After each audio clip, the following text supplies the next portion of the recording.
Well, good morning, friends, and welcome to another edition of the Daily Word. I'm Pastor Drew, and I'm happy to spend just a moment with you this morning as we continue in this series of sermons that we're in called Still Here.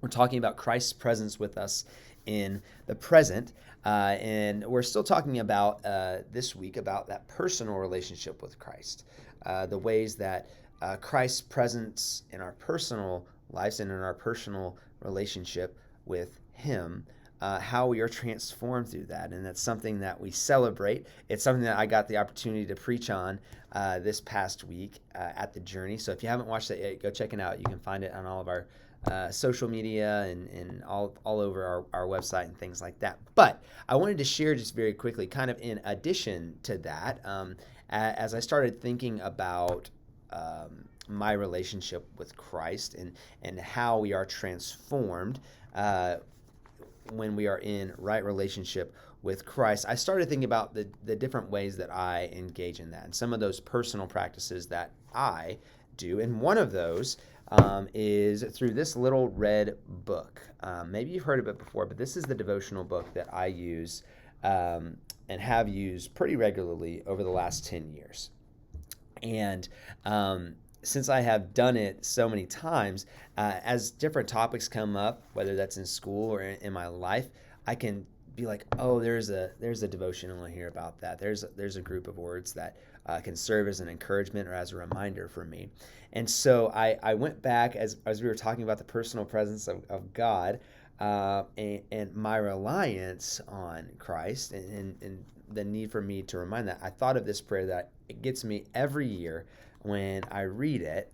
And this is kind of the first little paragraph of this, because this is a great reminder on how Christ is God and we are not. So I love it. And when it says, I cannot sanctify or save myself.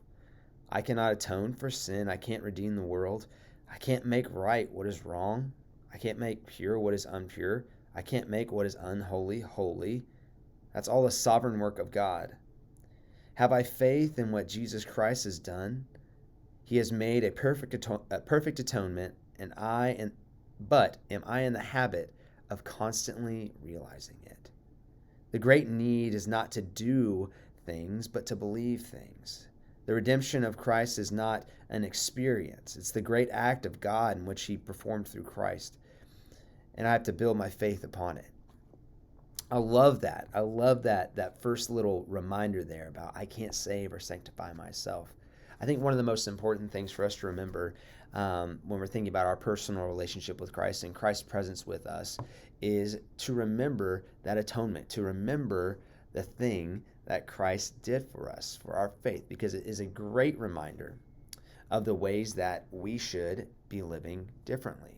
Because of what Christ did for us, we are then called to spread the gospel, to love our neighbors, and to continue the work that Christ started in this world as best as we can.